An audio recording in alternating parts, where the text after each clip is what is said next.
In your Lyme disease journey, and you're a doctor, what did the traditional medical establishment miss when it came to your Lyme journey? There's very good evidence that long-term antibiotic therapy is more destructive than it is helpful. How many people are walking around with Lyme disease and don't even know it? Most people who get bitten by a tick don't get sick. These bacteria can enter your cells and go into a dormant or quiescent state, and they can stay that way a long time.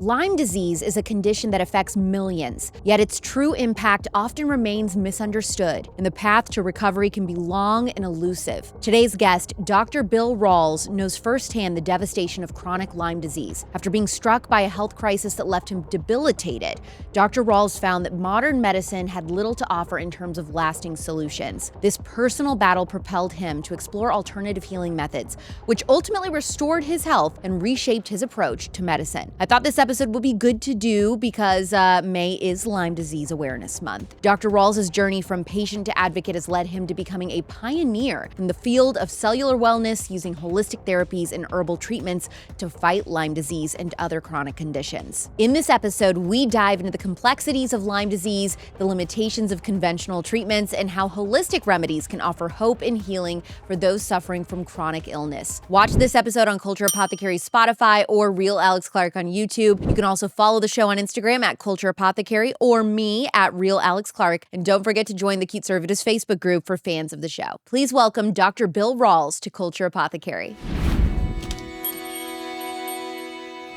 You're a doctor who specializes in Lyme disease, and you also had Lyme disease. So what can you tell us about that? All ticks carry hundreds of different bacteria, and every time you get bitten by a tick, you're picking up some of those things. And we don't even know what most of them do. But here's the deal. Most people who get bitten by a tick don't get sick, even though you do pick up bacteria. I didn't. I didn't get sick until later in life when I was under a lot of stress. But I probably picked up the microbes of bacteria when I was a kid, playing in the woods. 95% of the people that I've connected with that relate or identify with chronic Lyme disease don't remember getting sick around the time of a tick bite, and a good portion of them don't even remember a tick bite. But they tested later positive for the bacteria. So these things are very stealthy, right? So we know a lot about the things that make us very sick very acutely. We know more about Ebola virus than we do about chronic Lyme disease or Lyme disease in general. So we pick these things up. They don't make us sick. That's not their goal. All they want to do is establish a presence. I mean, you think about it. The purpose of a microbe is they need a host to get resources, nutrients, food, and a platform to spread to other hosts. So if they make you deathly ill, you're not going to go out and get bitten by more ticks or whatever you need to do to spread that illness. Oh, yeah, that right? makes sense. Okay. So they have really sophisticated ways of entering our body, bypassing the immune system, burying in our tissues, and actually burying inside our cells. And that's the key to understanding these illnesses, is these bacteria can enter your cells and go into a dormant or quiescent state. And they can stay that way a long time. Well, you said something really interesting before we got started, which kind of made me think, there might be somebody who saw the title of this episode or is listening right now, like, I don't know if I'm going to keep listening because I don't have Lyme disease, so I don't know why this episode would pertain to me. Why is Lyme disease so crucial for everyone to know about? Because it's not just Lyme disease, right? So from the time you're born, you start picking things up, put things in your mouth. You get bitten by a cat or a dog or a hamster. You could pick up Bartonella doing that. Everybody pick up Epstein-Barr virus, scores of viruses, bacteria, protozoa, yeast. We can pick these things up. And there's very good evidence. I mean, this is what I've been studying for the past 20 years, is all the things that we can pick up without knowing it that can end up dormant inside of our tissues. and we're fine. We're good. You have them. Everybody in this room has them. But then if your body is stressed, you're eating a bad diet. Me, I'm taking night call for 20 years, every second to third night, and not sleeping and not eating like I should and just running stress and all these different stress factors that are coming at us from so many directions in our modern world. These things catch up with us, and these things that are dormant start reactivating, and they start breaking down those cells and start invading other cells. That's what illness is. That's what chronic Lyme disease is, but there's very good evidence that it's what most chronic illnesses are. Okay. Multiple sclerosis, most people test positive for, or a lot of people test positive for Borrelia, the Lyme bacteria, but also chlamydia and mycoplasmas and Epstein-Barr and all these things that we have become to associate with chronic Lyme. You see it showing up in other places too. How many people are walking around with Lyme disease and don't even know it? Oh, that's hard to know. Because if something is dormant inside your cells or inside your tissues, you're not going to test positive for it. The only way for us to know is something that we don't typically do, which is take really deep tissue biopsies or chop people up and look in their tissues, look inside their cells. And if we did that, everybody in a tick-prone area like New England, I think we'd find that a good portion of the population have some of these microbes buried in their tissues. What exactly is Lyme disease? How debilitating is it? And what are the symptoms? Typical symptoms of Lyme disease. So what Lyme disease is, technically what Lyme disease, how we've defined it, is an infection with a bacteria called Borrelia. There are actually 21 different species of Borrelia worldwide. Borrelia has been found from the tropics all the way to the Arctic Circle. It's really common. So it's virtually in every environment. Not around here in Phoenix, where it's so dry, not many ticks. You have to worry about rattlesnakes more than you do ticks. But in a lot of environments around the world, you find this bacteria inside ticks. But ticks carry a lot of different things. So technically, Lyme disease is in infection with that bacteria. And typically the early symptoms, like if somebody does get symptomatic, now what I'm finding is a lot of people don't get symptomatic, or it's very mild. They think, I had a mild flu for a couple of days, or that's it. And they don't really get anything. But you have fever, malaise, muscle aches, joint aches. You can have heart symptoms.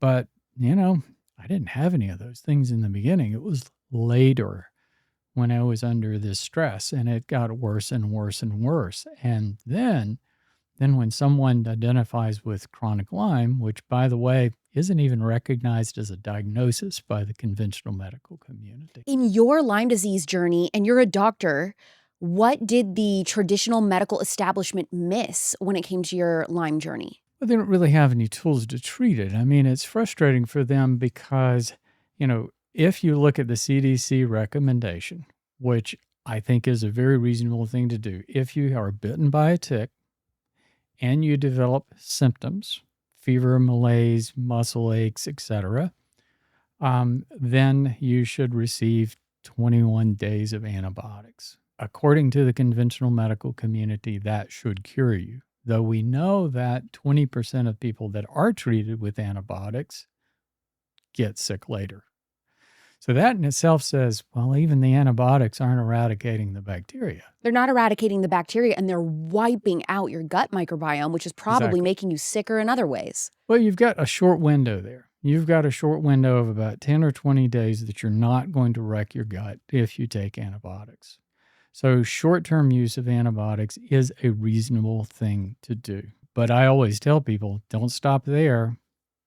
Think about taking some herbal therapy too, which is, we'll get to that. That idea of acute Lyme disease is frustrating for a lot of people because, doctors really don't understand it and they don't have good tools to treat it.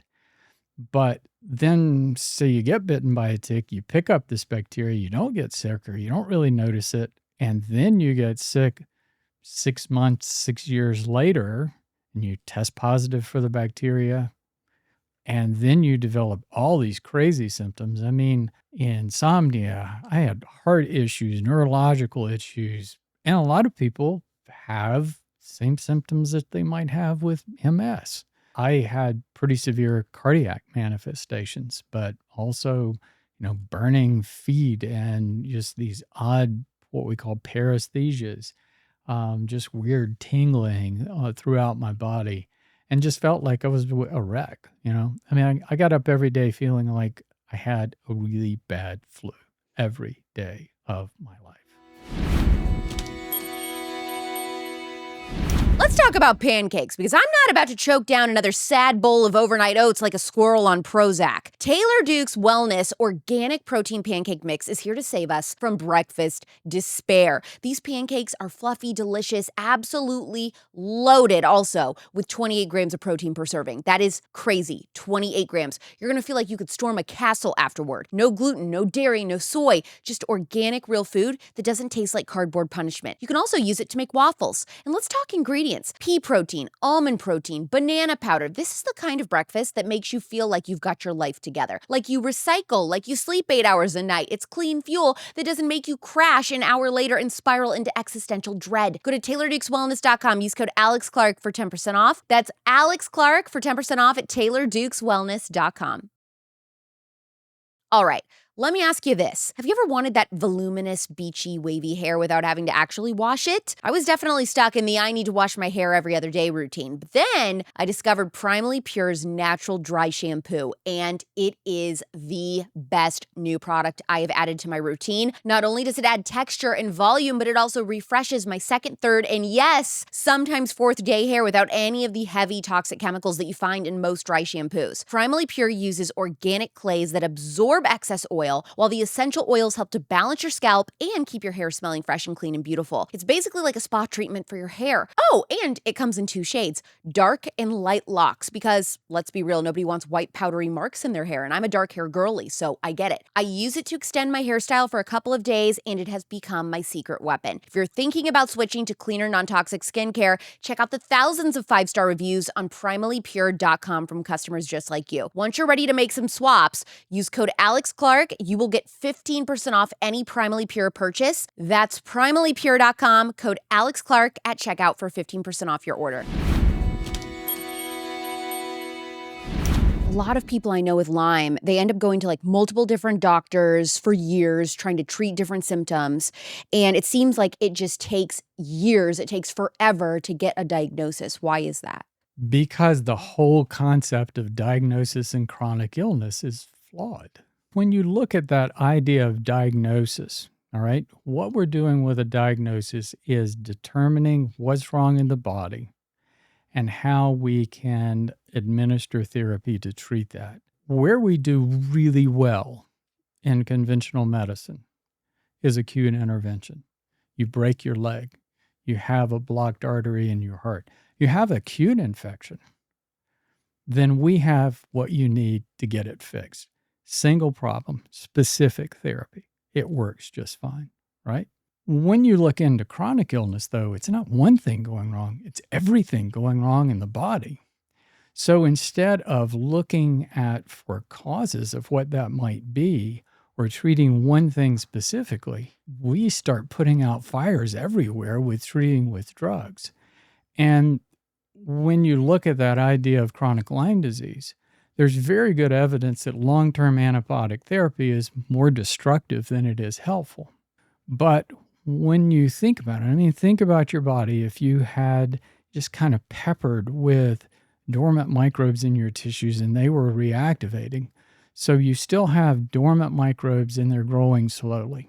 Antibiotics just aren't a good solution for that problem. So here's the deal. Antibiotics are single chemical agents that work really well for fast-growing bacteria. So if you develop a pneumococcal pneumonia, you've got pneumococcal bacteria invading your lung in one spot. Those bacteria are turning over very, very rapidly. So the average turnover rate of pneumococcal bacteria in that pneumonia is every 20 minutes. Jeez. Really fast. So somebody can get very sick very fast. So within that 10-day window of antibiotics, you can hit them really hard and you're not going to wreck the gut before you kill these fast-growing bacteria. Borrelia, the Lyme bacteria, it turns over an average, so its doubling time is 12 to 24 hours, and that's in its active state, not in its dormant state. So it's not surprising. Antibiotics just don't work that well for that bacteria. So to control this chronic thing where you've got it all through your tissues and your immune system is doing odd things and your whole body is being controlled by the microbes. It's like, you turn your body over to the microbes, your body becomes basically a food source for the microbes. They're growing. They're breaking your body down and shifting your internal environment from healthy cells to food for your microbes. It's going to take a long time. It's going to take months or years to control that. So if you do it with antibiotics, you're going to absolutely wreck the gut, and that's what happens. So conventional doctors, it's like, well, if I don't have any tools to fix something, I don't really want to know about that thing, right? Right.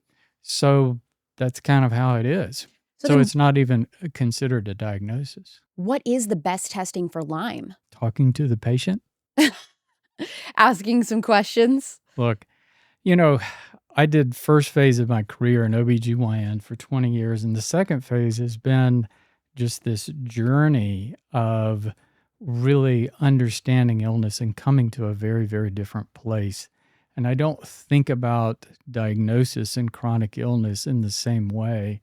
And I went through a phase of functional medicine that I was doing lots and lots and lots of testing. What I found is a lot of the testing isn't that accurate. And if I sat down and talked to someone and really pieced together all the reasons why they were ill, I didn't need a lot of testing. So it's really helping people understand. And I use a formula for that that I'd be glad to share, but it really gets down to the crux of what illness is and what wellness is. Yeah, what's the formula? So your body is completely made of cells. Mm-hmm. Everything that happens in your body, whether it's your heart beating, whether it's thyroid hormone being produced, everything that happens is done by cells. So every single one of your cells is like a little microscopic biological machine. So it's a self-contained unit. Now, all of our cells are working together. They're all dependent, and that's what hormones are doing. That's what all these hormones and chemical messengers is cells talking to one another, coordinating their functions. But every cell is independent. So every cell needs very specific things to be healthy. And if your cells are healthy, you're healthy. It's as simple as that. So you think about it, it's pretty logical. So every cell in your body needs the right nutrients. So that's one, 5 things. So your cells need nutrients. Different cells, it's like your heart burns mainly fat. Your brain needs carbohydrates for a quick burn. Your thyroid needs iodine to produce thyroid hormone. But if you're eating a whole food diet, whole food is whole cells, you're getting all the things that you need for your cells to function. Yeah. Number 2, cells need a clean environment. Think of all the chemicals and everything that we're exposed to in our environment today, and radiation and everything else. All of these things are toxic to our cells. So any chemicals that are foreign basically gum up the machinery of our cells. Little microscopic machines, they don't work as well. So it's like throwing sand in the machinery of your cell. It still works, but it has to work harder and it burns out faster. So that's number 2. Cells need downtime. So our cells work hard, and one of the most remarkable things about our cells is they can repair themselves. Is that sleep? Sleep. Everybody needs 8 hours. So if you're running on an average of 6.5 hours, which is what most Americans are doing, you start your next day with a deficit that your cells haven't recovered from the day before. So you need downtime during the day and a good 8 hours of sleep at night for your cells to function normally. If they're not getting that, they're not keeping up. They're not repairing. So your cells are working at a deficit. Your cells are stressed. 4, Your cells need good flow. So our cells, think about our tissues. Our tissues are really tight. Our muscle tissue, organ tissue, all the cells are compacted very tightly. So nutrients and oxygen have to get in those spaces. So you leak plasma from your bloodstream and it flows between the cells. So it not only brings nutrients and oxygen, but it also washes away debris and congestion, and it helps the cells purge those toxic substances they're getting rid of. So if you're not moving, you're not getting good blood flow. So that's the most important part of exercise, is getting out and making blood flow. And that pushes it through the lymphatics, clears up that space. So if you're not getting exercise, if you're not moving, you're getting congestion, and that builds up, and that threatens the health of your cells. And number 5, protection from microbes. Microbes are our arch enemy. Microbes have to eat. Everything living is food for something else. We're food for microbes.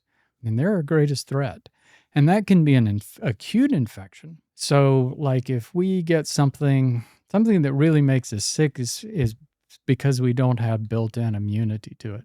Like Ebola virus is really bad because nobody's ever been exposed to it. We have no built-in immunity. When it enters our system, it basically ravages all the cells in our body.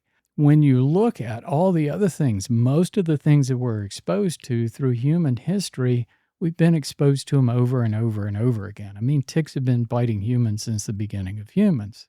And Borrelia has been with them, along with Rickettsia and Anaplasma and a whole bunch of other stuff too. Right.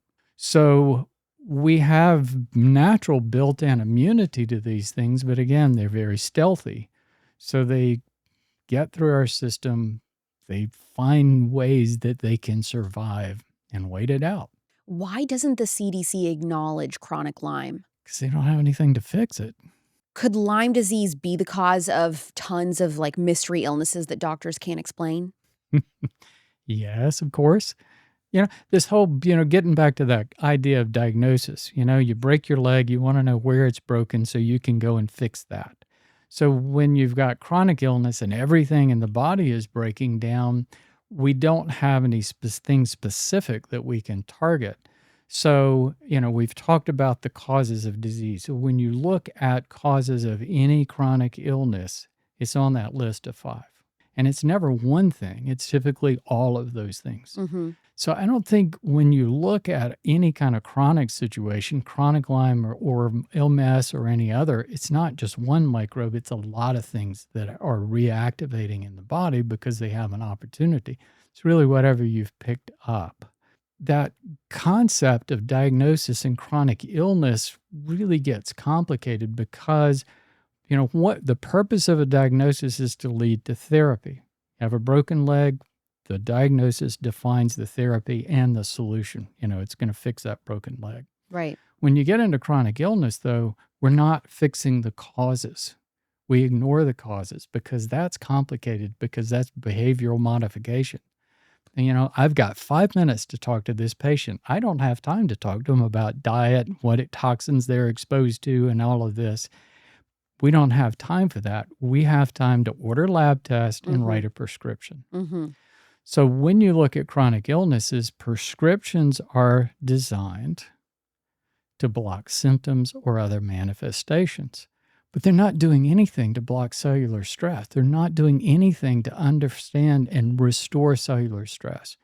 So what healing is the ability of your cells to recover from stress. And they're very good at it if you take the stress off. Drugs don't take the stress off. So people end up in a state of chronic managed illness and they don't get well. 60% of the American population are defined as having a chronic illness. That's the CDC. Define 60% of the American population as chronically ill.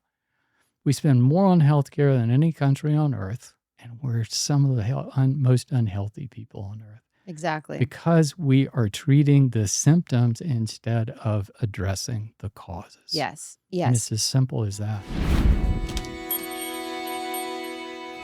Okay, I've cracked the code on the fastest, healthiest meal that you can make with things that you probably already have. Ready? Masa chips, grass-fed ground beef, a little shredded cheese, maybe some peppers, black beans, green onions, boom. Protein nachos in the oven, 5 minutes. That's dinner, and it's shockingly good. Because here's the thing, masa chips are the only tortilla chips that I'll use. They're made with just 3 ingredients: organic nixtamalized corn, grass-fed beef tallow, and Redmond sea salt. No seed oils, no preservatives, no weird fake flavors. Nixtamalization is an ancient method of preparing corn that boosts digestibility and minerals, and it's how traditional cultures made their tortillas for thousands of years. And you add in beef tallow, well, that's one of the most nutrient-dense fats on the planet, and you've got chips that are as healthy as they are crunchy. And yeah, they actually taste a lot better than the seed oil stuff. Go to masachips.com and use code RealAlexClark for 20% off your first purchase. That's masachips.com with code RealAlexClark for 20% off your first order. Let's be real, most of us are playing guessing games with our health. We buy random supplements, follow TikTok advice, and hope for the best. I was that person until I found Gevity. They're all about proactive health optimization, and they make it so simple. Step 1, they send a phlebotomist right to your house. Yep, got my blood drawn on my couch. And then you get a full consultation and a health plan based on over 90 biomarkers tested, not just the 20 that your regular doctor might check. We're talking real data, hormones, inflammation, metabolism, all of it. And then they ship your personalized supplements, just exactly what you need, nothing more, peptides and any prescriptions right to your door. Ongoing blood work every 6 months keeps your plan working to make sure that you're improving. It's $129 a month for access to a full health team ready whenever you have a question, deep diagnostics, and the best supplements that I've ever tried that are exactly what I needed. Skip the wait list and get 20% off your first month with code ALEX at gogevity.com. That's gogevity.com, GEVITI.com, code ALEX for 20% off. Can Lyme disease be passed down genetically from one generation to the next, or can it be passed down even from mom during pregnancy or breastfeeding? It's possible, but like I said, they specialize in ticks, all right? Microbes are opportunists. They're going to do whatever they can to survive. And and spreading from host to host is what they do. So if they can do that in utero or sexually, they may, if it works for them. So yes, it can happen, but it's not that common. I think a big problem with where we are with chronic Lyme disease or chronic illness is that we always are looking for one specific thing that's making people sick. And we've found that there are a lot of co-infections with Lyme disease, and the list of co-infections gets longer and longer. So it's more the fact that we all pick up things throughout our lifetime that can become dormant in our tissues.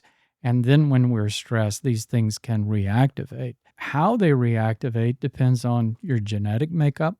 So we talked about the difference between MS and Lyme disease, right? So a lot of people with Lyme disease have MS-like symptoms, neurologic impairment. They have found that demyelination, which is the process of MS, occurs in Lyme disease. Borrelia has been associated that. So it comes from the bacteria scavenging the myelin off of the nerve, which is kind of like, it's like the plastic on a copper wire. And if you scavenge that protection, then our nerves short out, and that's what causes the symptoms. Well, they found that in Lyme disease. They found Borrelia in MS. So why do some people get MS? And that study that I was reviewing suggested that it's genetic factors. People that progress to MS have genetic factors that make them more susceptible. Do you believe that's true? Yeah, I think what genetics does isn't necessarily make us sick. There are very few. It loads the gun and our environment pulls the trigger. Yeah. Yeah. I always say it's the hand that life deals you, and it's how you play that hand. Right. So it's how your genetics basically define how you tolerate certain risk factors. What are some symptoms of Lyme disease in kids? Very similar, but it can cause behavioral modifications, a lot of other kinds of things. And, it's never just Borrelia. And part of it in kids, I mean, I do worry about our kids just because they're exposed to so much stuff in the food and the food itself. And, so I think they're more vulnerable than they used to be. Why do most Lyme disease treatments fail, and how is your approach just radically different? Like, how is the chronic Lyme disease controversy holding back millions of people from healing? I think the big deal is you've got the conventional medical community that's saying, yeah, it doesn't really exist. And people get labeled with fibromyalgia or whatever. I kind of oscillated between fibromyalgia and chronic fatigue for years before I actually defined that I was carrying these bacteria and started understanding things. That's why I don't really think about diagnosis the same way as I used to. But it's so the first thing it's like, okay, I've got this bacteria. I can take antibiotics. I can get well. And I did that round after round of antibiotics and just got sicker and Right. sicker. And just realizing that that wasn't the right solution. And I was very fortunate that, I was a small town doctor. I had to stop practicing obstetrics, which is what I'd been doing for 20 years. And I created a small primary care practice so I didn't have to take call. But I was attached to that practice. I couldn't leave town. I couldn't and really didn't have the finances to go and pursue, therapies that could cost $100,000, which is really common. Because if you're in a Um, small town and you as the doctor are sick and dealing with some kind of chronic couldn't disease, tell anybody. like, yeah, like you can't tell. And who's going to replace you? This Right. little town needs you. You're Can't the only do it. doctor, probably. Well, it was a big enough town that there was a hospital. There were Oh, other okay. doctors, but it was, but still, it was my livelihood, and I couldn't just quit. I couldn't declare disability, and I couldn't really tell people what was going on. That's a weird thing about Lyme is, a lot of people find that you don't really look sick. So what's the matter with you? Why Mm-hmm. can't you do what you were doing before? Mm-hmm. My previous partners just didn't understand it. I didn't understand it. Did you lose personal relationships because of the disease? Oh yeah. Wow. Oh Yeah. my gosh, that's so sad. My wife stuck with me. It That's was good. good. That's good. Yes. You found some natural remedies that were able to help the Lyme more than the antibiotics ever did. What were they? There was a book published. This was about 2005. And there was a book published called Healing Lyme by a guy named Stephen Booner. And, I looked at everything. I looked at crazy stuff. And by then I was really trying to figure it out. I had become certified in holistic medicine. And so I was really open minded to anything beyond conventional because conventional obviously wasn't the solution. I was aware patients used herbal therapy. I was aware of that, but really didn't give it much credit. And I read about this protocol, and it's like I'm desperate, and I'm going to give this a try. And what did they say to do for a natural remedy to Lyme disease? Well, it was using herbs and really high grade extracts, herbs that you wouldn't find like at a Whole Foods or a natural food store. I've come to know them now, and they're much more mainstream. Okay, so what are the herbs? At that time, it was Japanese knotweed, cat's claw, Chinese skullcap, angiographiscus, reishi, cordyceps, and that's kind of the core of my protocols today. Other herbs too, but it was really high doses and high concentrations. I mean, I was taking handfuls of capsules 2 or 3 times a day. My wife thought I'd really lost it. And so when you have Lyme disease and you're doing these natural remedies, do you have to keep up with that then forever? Like, are you still having to do all these supplements, or are you okay to go without them now? Nope. That's the thing. Yeah, that's the thing. And that's a big message that I have. So I did the herbs, and within 6 months, and really going into it, it was like, I'm going to try this. I don't have high expectations that it's going to help me. If it actually is killing the bacteria, then it's probably going to wreck my gut just like antibiotics. But I started getting better, Mm. and it didn't wreck my gut, which was really cool. I was kind of back and forth that I would get like 70% better and I'd run out of herbs. And it's kind of like, okay, well, this is good enough. If I can live with this, because, I was worried that I was going to die, Yeah. then I would have some stress and be back to square one, and I'd start all the herbs again. And this went on for several years. And I had very severe heart issues, which really concerned me at the time. I ended up with a cardiac cath and all kinds of evaluation, and Oh, my my word. vessels were clear. And it's like, we don't understand why your heart is skipping every second to third beat. Here, take some drugs and see if you can stop that. And I couldn't tolerate the drugs. It took about 3 to 4 years before those symptoms completely resolved, right? So healing takes time. What healing is the ability of cells to recover from stress. So our heart cells, they don't get to rest all night. They Yeah. have to keep beating. They have to rest in between beats. So our heart cells are very vulnerable. Along with our brain cells, our brain just doesn't really ever stop. So nerve cells, heart cells take a long time to heal. The amazing thing was it did. And that was just remarkable in itself. But I found that every time I stopped the herbs, It would I come would back. start So relapsing. you're still on them. I've been taking herbs now for 20 years. Wow. Not at the levels, I Yeah. mean, I take pretty good healthy dose about once a day. And I've enjoyed some of the best health in the past decade that I've enjoyed in my whole life. Okay, Japanese knotweed. Symptoms that I had in my 30s are Amazing. gone. My knees are great. I mean, I just finished hiking probably over 3 days. We hiked 20 or so miles up in the canyons And how old are in you now? Tucson, 68. Okay. That's So, great. and yeah, so I'm still kite surfing and, paddle boarding, all kinds of stuff. Okay, so what are the top 3 things that everybody should do to protect themselves from Lyme this summer? Being vigilant about ticks is really, really smart. Protective clothing. I don't use the chemicals. I just don't like the idea of putting chemicals on my body. So I use essential oil preparations. What essential oil is good for ticks? There are a lot of them. Essential oils in general, basically, they're the plant's insect repellent. But it's so there are a lot of good products out there. I use one called Murphy's Naturals, but and I used to wear full clothing and all of that sort of thing, but I've gotten so I'm back to hiking just in shorts again because I'm just really sensitive to not being brushed. I like wide trails and things, and I'm constantly checking myself, and I can feel a tick on my skin where I'm just, years ago I wouldn't pay attention to that. Now I'm really You're like vigilant. hypervigilant. Yeah. Yeah.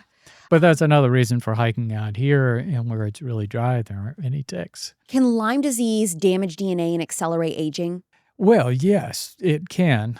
It damages cells, right? So your body is made of cells. We talked about that. Here's aging in a nutshell. Through your lifetime, through your childhood, you are building cells. So by the time you get to age 20, you have 5 to 10 times more cells in your body than you need to survive. And we haven't really done the science to look at how much a factor is that in someone's total lifetime, but how many cells you accumulate during childhood, how good your diet and health are during your childhood up until the age of 20 is really important. So after that point, when you hit peak adulthood, you stop building. And there you start losing cells. So your cells are burning out their mitochondria and losing energy. So for the rest of your lifetime, you lose cells. Cell count is really, really important. So when you look at your cells, they're losing mitochondria, they're losing energy. So most professional athletes are retired by the age of 40 because they've burned through half of their residual cells and all their cells have an energy deficit compared to when they were 20. Half again by the time you hit to age 80. So if your cells are stressed, they're working harder and they're burning out faster. So if you're eating a bad diet and not getting sleep and not getting exercise and exposed to toxic substances and have reactivation of microbes, which we all have a little bit of that to a certain degree, throughout your lifetime, then you're burning cells faster. And so that affects your ultimate lifespan. And it's really as simple as that. It's all about cells. Any aspect of any topic on health and illness can be described by cells. What is the freakiest thing you've learned about Lyme disease that would shock people? The freakiest thing, I think, is just that I think it's a lot more widespread. I think there are connections to it that are bigger, and there's so many people out there that just feel totally helpless. They are not getting a straight answer from both the conventional community or their Lyme community. People are getting pushed into situations where they feel like the only way they can get their health back is by doing these really extravagant therapies. I've talked to so many people that have spent hundreds of thousands of dollars Oh, yeah. on Lyme therapy, and I didn't spend much of anything. What do you think is the future of Lyme disease treatment? Well, I hope we're building that.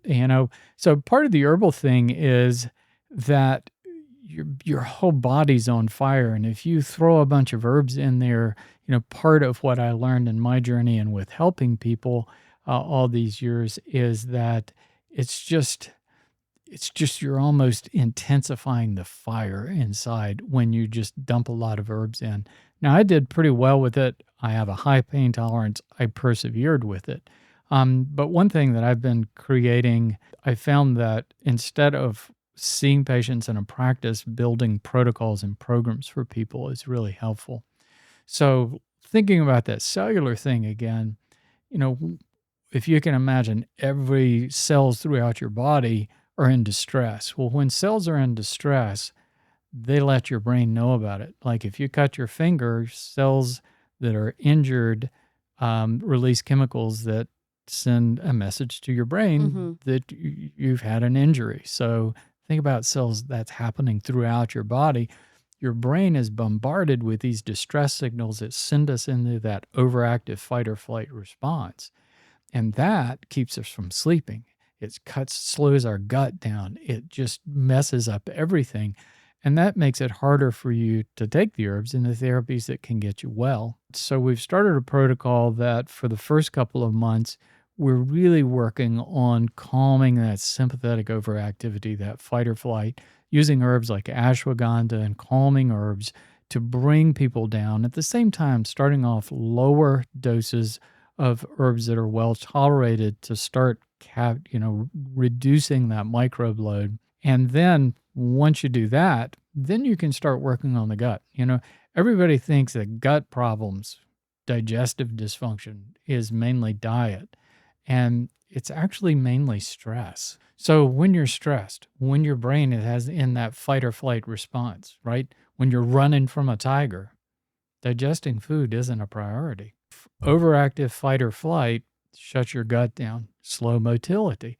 If you're not moving, everything gets backed up into your liver. So you get bad liver, gallbladder symptoms, reflux, indigestion, small bowel bacterial overgrowth occurs because of slow motility. You don't move. You have food in there. You don't move.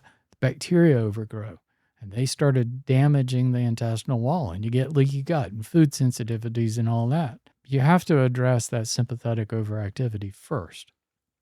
Once you do that, then the second phase that we do is moving into restoring gut function, get people on a healthier diet, start getting their body detoxifying. It's ready by then.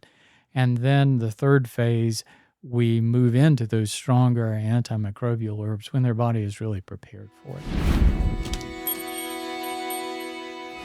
So I landed in Miami a few hours before hotel check-in and thought, you know what, I'll just hang by the pool, no big deal. Well, big mistake. I stayed out too long at peak sun, and by the time my room was ready, I looked like a lobster. Luckily, I had active skin repair hydrogel in my bag, and I started applying it immediately. That burn calmed down fast, and within days, it faded into a tan instead of peeling like usual. This isn't some trendy burn cream. It's made with HOCI, a molecule that your white blood cells naturally produce to promote healing. healing. It's sting-free, totally non-toxic, and smells like nothing. No sticky residue, no chemical scent, just fast, clean healing. Most wound care products are outdated, messy, harsh, and even toxic. But Active Skin Repair uses medical-grade science to work with your body. It's safe for all ages, even pregnant and nursing women, and comes in spray or gel, depending on what you prefer. Use code ALEX for a discount and head to ActiveSkinRepair.com. That's code ALEX at ActiveSkinRepair.com. Don't travel without it. I used to think good sleep was about a melatonin gummy and a blackout curtain. Turns out it was my sheets sabotaging me. I was waking up hot, tangled, and honestly, just irritated. So then I switched to Cozy Earth's bamboo sheet set, and everything changed. I didn't even know that sheets could feel this way. Smooth, soft, and so breathable. It's like sleeping under a cloud that regulates your body temperature. They're made from 100% premium viscose from bamboo, and somehow they get even softer with every wash. I've never looked forward to bedtime more. And the best part, Cozy Earth gives you a 100-night sleep trial and a 10-year warranty. I mean, who does that? Visit CozyEarth.com and use code ALEX for up to 40% off your order. It's CozyEarth.com with code ALEX for up to 40% off. A better year starts with better sleep. Wrap yourself in Cozy Earth. Ladies, imagine this, walking into a room with thousands of bold, faith-filled women who actually get you. That's what the Young Women's Leadership Summit is all about. It's happening June 13th through 15th at the stunning Gaylord Resort in Dallas. You're going to hear from people like me, Ginny Urich, Riley Gaines, and Brett Cooper, all while building real sisterhood. Bring your mom, your sister, or just come solo. You're going to leave with a community. Get 25% off your ticket at YWLS2025.com with code ALEX. See you in Texas. Is your practice primarily just focused on Lyme disease now? It doesn't matter whether you're talking about Lyme disease, multiple sclerosis, autoimmune, really anything. It's all cellular stress. It's all involved those 5 things. You know, I've been able to find a microfactor in virtually everything. Cancers, you name it. You're going to find a microfactor in virtually every chronic illness. And where are you at? North Carolina? Yes. Where for people that want to see you? The best way is just for us online. Okay, so you're doing virtual appointments? I do more structuring these programs. So, you know, for a long time, I did a practice for years, and I found that the more I talked to people, the better I could help people. So I started doing just online consults. Okay. And typically in a consult, it will last like an hour and a half, just carrying people, sometimes starting back at their childhood, piecing together why they got ill. Yeah. It's really important. What we do in conventional medicine is we define how people are ill, and we treat the how instead of the why. And understanding why people get ill is so remarkably important, and that can take a lot of time. It's really intense. I could only do like a few consults a day. Oh, I'm sure. I was talking to people all over the world. I wasn't managing medication, so it was more like a high-level health coaching call. Mm-hmm. So what I've been working on in the past several years is how can I do that for a much larger group of people? Because this one-on-one with just a few people at a time. So a year ago, we started building a community within something called Mighty Networks that we're building out this really robust education system that basically I'm carrying people through that process. And they're with us for 6 months. We go through those different steps, and it's just robust education, videos of me, group sessions, answering questions that people have, and helping them to piece together the why of the illness. Do you call the community slimy limey? Pretty close. So. Okay, Dr. Bill. So, random question, only because I was told, you have to ask him about this. My audience knows I have Hashimoto's, and allegedly you have the most unique Hashimoto's take in all of the medical community. So what is it? I have theories that we do have microbes present in our cells. Now, this is more theory. It's hard to find the absolute evidence for the thyroid gland, but I still think that we do have microbes there that reactivate. And when you look at autoimmune, I mean, you think about it. So your cells are stressed. They have, some of the cells have microbes. They start reactivating. They start breaking down those cells and invading other cells, where your immune system sees that and goes, we can't have that. And it starts attacking the cells where the microbes are coming from. So I think it's really hard to explain autoimmunity if you don't have that. So if you can imagine, your cells in your body are stressed, that's worked your thyroid cells too hard. That's caused reactivation of microbes. So your immune system starts attacking your thyroid cells, making the problem even worse. Right. So the problem is an overall cellular stress problem. And when we look at thyroid or adrenal fatigue, it's all cellular stress that's driving those problems. Oh my gosh, fascinating. So it's a little bit different way of thinking about it than Totally. I think most people do. What is the website or social media that people can go to if they want to learn more about Lyme from you? Our main website, just for information, is rawlsmd.com. And if they put rawlsmd.com/resources, it'll have some special information for them. So I ask every guest at the end of the episode if you could offer one remedy to heal a sick culture. It could be physically, emotionally, or spiritually. What would it be? Live more naturally. Try to live more naturally. That's really important because we're just really off the map of how humans live. Eat whole foods. That's really important for people to eat whole foods. And you can't do that with everything you eat. I mean, I don't make my own mayonnaise, but I'd say 90+% of my food I'm making myself, and I'm making it from whole foods. And take herbs every day, because not only, you look at all these herbs that we've talked about for chronic Lyme disease, every single one of them has anti-cancer properties too. That's right. Why would you not want to do that? Exactly. So they're definitely herbs you wouldn't want to take on a daily basis. But the herbs that we've talked about here, and adaptogens like reishi and cordyceps and rhodiola, all of these things are herbs that don't have drug-like properties, that are, how they're working is they're protecting our cells from all of these stress factors that we've talked about. So cellular protection is really important. So eating a good diet, that's great. Getting sleep, all these things. But the microbe protection, all herbs have antimicrobial properties. All plants have that. Very different than an antibiotic. It's not disrupting. It's selective for pathogens. So it's not disrupting our gut flora. So taking herbs every day, what you're doing is just you're borrowing the plant system of robust cellular protection. Protecting yourselves from free radicals, toxic substances, radiation, microbes of every variety.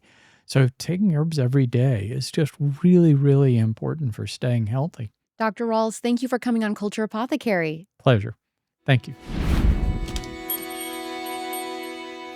I'm really struck by the powerful insights that Dr. Rawls shared about Lyme disease and the importance of looking beyond traditional treatments. It's clear that Lyme is far more complex than many realize, and it affects so many aspects of our health. What stood out to me most is this idea that healing doesn't just come from addressing the symptoms, but from supporting cellular wellness and strengthening the body's natural defenses. Share your Lyme disease story in the Conservatives Facebook group. Mondays and Thursdays at 6 p.m. Pacific, 9 p.m. Eastern, new expert guests bring their own unique remedy to heal a sick culture, physically, emotionally, or spiritually. Subscribe to Real Alex Clark on YouTube and follow me on Instagram at Real Alex Clark. You can also find the show on Instagram at Culture Apothecary. I'm Alex Clark, and this is Culture Apothecary.